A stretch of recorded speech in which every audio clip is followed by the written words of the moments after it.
सुप्रभात विद्यार्थियों। आज हम पढ़ेंगे मलिक मोहम्मद जायसी कृत पद्मावत का नागमती वियोग खंड। उसमें 12 मासा के अंतर्गत हम माघ महीने का अध्ययन करेंगे। माघ महीने में नागमती की क्या दशा हुई है उसका चित्रण इस पद में कवि ने किया है। यह जो पद हैं उसकी प्रथम 2 पंक्तियां आपकी पुस्तक से गायब है। हो सकता है जब इसको संकलित किया गया है संकलनकर्ता से छूट गई हो या फिर टाइप होते हुए बच गई हो, छापते वक्त त्रुटि हुई हो, तो 2 पंक्तियां ये पंक्तियां आप ध्यान से इसको पढ़ें और बाद की आपके आई सूर हुई तपुर नहा से आपके इस किताब में भी मिल जाएगी। आपको 2 पंक्तियां जो आपके नहीं दी आप लिख रख सकते हैं कि उसका क्या अर्थ होता है। उससे पूर्व इस चैनल को सब्सक्राइब करें। सभी छात्राएं और भी कोई जो यह पढ़ना चाहता है हिंदी साहित्यिक स्नातक JNVU और इस नागमती वियोग खंड को समझना चाहता है, भविष्य में भी आपके काम आने वाला है, क्योंकि कई परीक्षाओं में यह जैसे स्कूल लेक्चरर हैं या कॉलेज लेक्चरर हैं और IAS जो है उसमें हिंदी साहित्य विषय उसमें भी आपके नागमती वियोग खंड सिलेबस में शामिल है। तो हम अभी से अच्छी तरीके से पढ़ेंगे और आगे इसमें हम अध्ययन करेंगे तो हमारे काम आएगा। लागेऊ माह परे अब पाला बिरहा काल भयऊ जड़ काला पहल पहल तन रुई जो जापे हहली हहली यदि को ये कांपे। यह 2 पंक्तियां माघ माह की जो आपके किताब से गायब हैं उसको सम्मिलित करें। माघ महीना लग गया है और परे अब पाला पड़ने लग गया। माघ का महीना और पाला पड़ रहा है। बिरहा काल भयू जड़ काला, विरहावस्था में तो जाड़ा काल बन गया है। जड़ काला यानी शीत काल, सर्दी का काल, यह विरह काल हो गया है। बिरहा काल भयू जड़ काला, ये विरह काल शीत का काल हो गया है।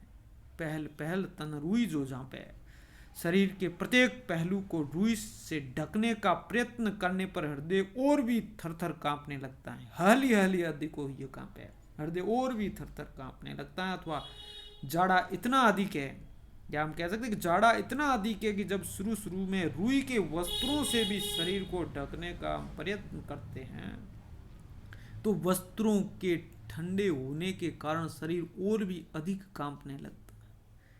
पहल पहल तन रुई जो झांपे हली हली अधिक यूं कांपे।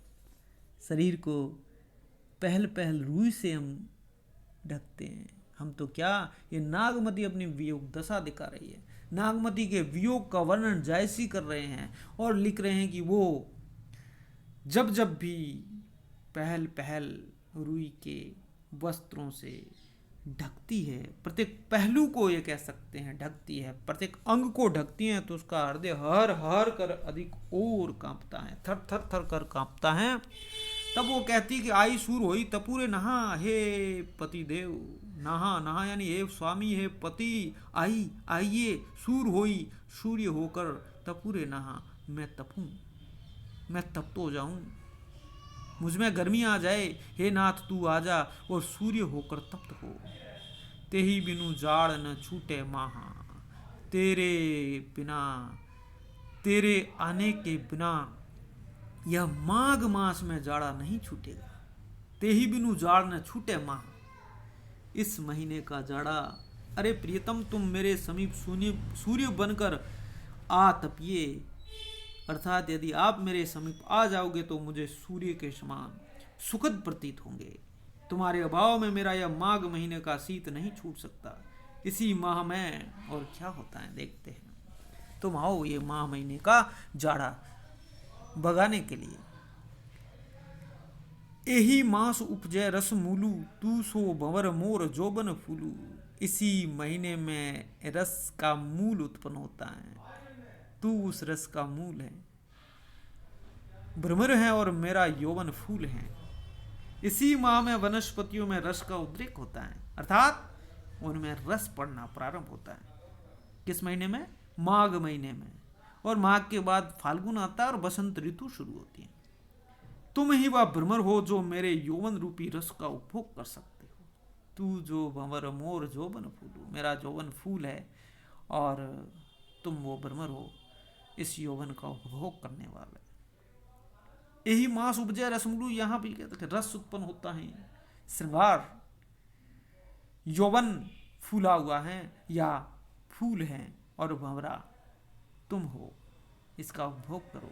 नैन चूही जम माहुट नीरू, नैन चूही जस माहुट नीरू, मेरे नेत्र इस प्रकार चू रहे हैं जैसे माघ की वर्षा, और उसको कहते हैं मावट। यह राजस्थान जनरल नॉलेज में भी काफ़ी बार प्रतियोगी परीक्षाओं में पूछा जा चुका है कि माघ महीने में या सर्दियों में होने वाली वर्षा को क्या कहते हैं? मावट कहा जाता है उसको। क्या कहते हैं? मावट। याद रखोगे, माघ के महीने में यहाँ जो बरसात होती है, सर्दियों में जो बरसात होती है, उसको मावट कहते हैं। और यहाँ कवि को भी यह ज्ञान है इस राजस्थान क्षेत्र का।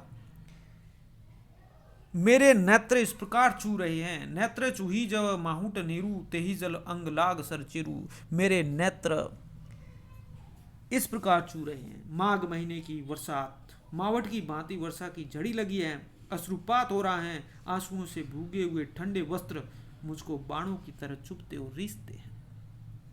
तेही जल अंग लाग सर चिरू, ये चिरू चीर वस्त्र, जल, उस जल जो बरसात हो रही है आंखों की मावट की तरह, मेरे चीर सदृश सर में आग लग जाती है। चीर है और ये कपड़े जो है ये सर हो गए हैं, जैसे बाण हो गए हैं, ऐसे लग रहे हैं। टूट ही बूंद पर ही जस ओला, माघ की जब मावट होती है तो बूंदे शरीर पर ओले के समान पड़ती हैं, और विरह भी पवन होकर जकोरा मारता है। टूटी बूंद पर ही जस ओला, विरह पवन होई मारे झोला। तुम्हारे अभाव में मुझ मावट की वर्षा ही बूंदे ओलों की भांति कष्ट कर प्रतीत होती हैं, जबकि विरह रूपी पवन के झोंकों के कारण मेरी व्यथा और भी बढ़ जाती है। भाव यह है कि हवा के झोंकों के कारण ओले और भी अधिक जोर से लगा करते हैं। इसी प्रकार आपके विरह में मुझे माघ की वर्षा की बूंदें और भी अधिक संतप्त करती हैं। अब यही कि श्रृंगार को पहिरे पटोरा, मैं किसके लिए श्रृंगार करूं? यहाँ पटोरा का तात्पर्य वस्त्र है, रेशमी वस्त्र है। मैं किसके लिए श्रृंगार करूं? मैं कौन से रेशमी वस्त्र पहनूं? गिय नहीं हार रही हुई डोरा, मेरी गिय यानी गिरवा यानी गर्दन, मेरी गर्दन में अब हार भी नहीं रहता। मैं गर्दन में हार धारण करने के योग्य नहीं हूं, क्योंकि मेरी गर्दन सूख सूख कर डोरे सी हो गई है। किस प्रकार कवि ने वर्णन किया है उस दशा का, उस स्थिति का, उस वियोग का, उस विप्रलंब का। गिय नहीं हार रही हुई डोरी, मेरे गर्दन में हार, मेरी गिरवा में हार नहीं रह रहा है, क्योंकि वो गर्दन भी डोरी की तरह सूख गई है। या ये भी हम कह सकते हैं कि मेरे कंठ में हार नहीं रहा है, मैं उस हार का डोरा मात्र हो गई। बस ये भी हम कह सकते हैं, इसका अर्थ ये भी ले सकते हैं। अलग अलग विद्वानों ने इनके अलग अलग अर्थ किए हैं। अब आगे दोहे में क्या कहती है नायिका? तुम बिन कंता धनी हरुई, तन तिनुर भाडोल, तेही पर बिर जराई के चहे उड़ावा झोल। हे पति कंता, तुम बिन, तुम्हारे बिन, कंता हे पति, तुम्हारे बिना हे कांत। धनी यानी ये स्त्री, ये तुम्हारी पत्नी, हरुई यानी बहुत हल्की हो गई है सूख करके। तन तिनुर भाडोल, अब तन यह जो शरीर है, तिनवर यानी तिनके की तरह हिलने लगा है, डोलने लगा है। ते ही पर बिरह जराई के चहे उड़ावा, और उस पर भी एक तो तन हल्का हो गया और तिनके की भांति उड़ रहा है, डोल रहा है, तिनकों के ढेर के तुल्य हो गया है। इस पर भी विरह की आग मुझको जलाकर राख की भांति उड़ाने को तत्पर है। ते ही पर बिरह जराई के चहे उड़ावा झोल, उस पर यह जला करके मुझे राख की भांति बना ले, जलाकर राख की भांति उड़ाने को तरह तत्पर है। कौन? यह विरह, विरह यह वियोग, वियोग संतप्त हृदय। और उस वियोग संतप्त हृदय नायिका नागमती के विरह दशा का वर्णन आज यह पूर्ण होता है। माघ महीने में नायिका की स्थिति, आगे हम इसके बाद अध्ययन करेंगे। आज इतना ही, धन्यवाद। आप इसे देखते रहें, समझते रहें, लिखते रहें।